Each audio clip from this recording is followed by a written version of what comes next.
Assalamualaikum warahmatullahi wabarakatuh. Perkenalkan, kami dari kelompok 11. Di sini kami akan mempresentasikan tugas bahasa Indonesia yaitu Stop Bullying. Perkenalkan, nama saya Reva Desidelia. Nama saya Muhammad Berian Ramdhani. Nama saya Adam Priyatna. Oke, langsung saja. Jadi, kasus perundungan ini kembali menjadi perhatian serius di lingkungan sekolah Indonesia. Dan baru-baru ini, sebuah kasus sangat menonjol terjadi di sekolah menengah pertama di Kecamatan Karangjaya, Kabupaten Musi, Rawas Utara, Sumatera Selatan. Ada seorang siswa kelas 9 menjadi korban perundingan oleh siswa kelas 8 di sekolah yang sama, di mana aksi tersebut terekam dan tersebar di media sosial. Peristiwa ini menimbulkan prihatinan karena selain melibatkan kekerasan fisik, juga melibatkan banyak siswa sebagai penonton atau perekam, dan berdampak pada psikologis korban serta reputasi sekolah. Pihak sekolah, dinas pendidikan, dan kepolisian setempat kemudian turun tangan untuk menangani kasus ini secara formal. Batasan masalahnya, kasus perundungan yang terjadi di SMP Negeri Karangjaya, Kecamatan Jaya, Kabupaten Musi Rawas Utara. Yang kedua, analisis kendala yang muncul dalam penanganan kasus perundungan ini baik dari pihak sekolah, siswa, teman maupun sistem penanganan. Yang ketiga, pembahasan solusi yang dapat diterapkan untuk mencegah atau menanggulangi perundungan di sekolah setempat. Yang keempat, tidak akan membahas secara mendalam aspek hukuman individu pelaku di luar ranah sekolah ataupun aspek makro nasional secara umum meskipun akan disinggung kebijakan terkait.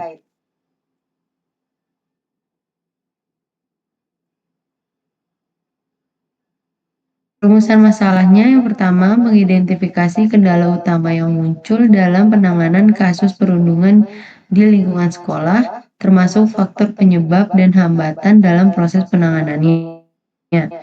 Yang kedua, menganalisis tindakan serta respon dari pihak sekolah, dinas pendidikan, dan pihak kepolisian terhadap kasus tersebut guna melihat apakah langkah yang diambil sudah efektif.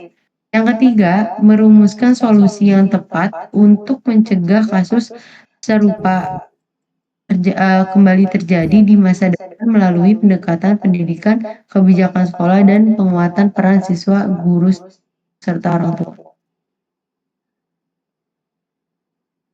Nah, jadi selanjutnya untuk manfaat, yang pertama itu adalah untuk memperkuat pencegahan bullying di lingkungan sekolah. Yang kedua, memberikan dasar perlindungan dan pemulihan bagi korban. Yang ketiga, membantu guru dan orang tua mengenali tanda bullying sejak dini. Yang keempat, menjadi acuan kebijakan bagi sekolah dan dinas pendidikan. Selanjutnya ada kutipan singkat. Nah, yang pertama, menurut data dan pelaporan media, video aksi perundungan berdurasi sekitar 3 menit yang menunjukkan siswa kelas 8 memukul dan menjambak siswa kelas 9 di SMP Negeri Karangjaya telah viral di media sosial.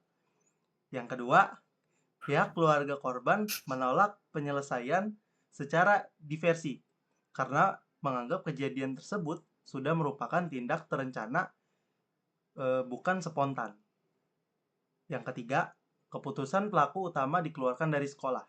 Nah, merupakan hasil rapat pihak sekolah dan dinas pendidikan yang mempertimbangkan pasal 60 ayat 3 dan 4 huruf A dan Permendikbudristek nomor 46 tahun 2023.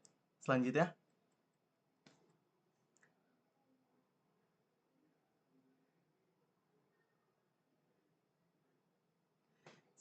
ada kendala. Yang pertama, kurangnya kesadaran dan keberanian siswa untuk melapor. Banyak siswa mengetahui atau menyaksikan perundungan, tetapi tidak berani melerai atau melapor karena takut atau menganggap hal tersebut itu biasa. Kedua, minimnya pengawasan dan sistem pencegahan dari sekolah. Tidak adanya mekanisme khusus untuk mendeteksi dini perilaku bullying membuat kasus baru terungkap setelah viral di media sosial. Yang ketiga, dampak psikologis korban tidak tertangani dengan baik. Tidak adanya mekanisme khusus untuk mendeteksi dini perilaku bullying membuat kasus baru terungkap setelah viral di media sosial. Selanjutnya, Oke, selanjutnya itu ada solusi. Di sini yang pertama itu mekanisme pelaporan dan perlindungan korban yang aman.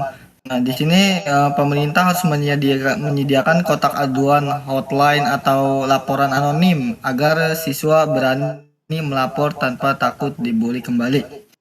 Lalu yang kedua itu ada program edukasi anti bullying secara rutin. Jadi guru dan siswa itu diberikan sosialisasi tentang bentuk bullying, terus cara mencegahnya gimana dan langkah yang benar saat melihat kejadian bullying itu terjadi. Dan yang ketiga ada sanksi tegas dan edukasi untuk semua pihak. Jadi pelaku utama dalam kasus ini itu dikeluarkan dari sekolah berdasarkan Permendikbudristek nomor 46 tahun 2023. Nah, sanksi untuk saksi atau teman yang tidak membantu juga perlu diterapkan secara adil untuk menumbuhkan tanggung jawab sosial. Lalu ada kesimpulan. Untuk kesimpulan pada kasus perundungan di SMP Negeri Jaya Karangjaya, Kabupaten Musirawas Utara ini mengungkap beberapa kendala utama, yaitu seperti kurangnya partisipasi teman sekolah sebagai pelapor, viralnya aksi melalui media sosial, dan kurangnya sistem penanganan internal yang komprehensif. Meskipun pihak sekolah, dinas pendidikan, dan kepolisian telah melakukan tindakan seperti pengeluaran pelaku utama dari sekolah, masih perlu diperhatikan langkah-langkah agar lingkungan sekolah menjadi lebih aman dan peduli. Solusi yang komprehensif meliputi pendidikan anti-bullying, peer support, mekanisme pelaporan yang aman, sanksi dan edukasi digital, serta pemulihan korban secara psikologis.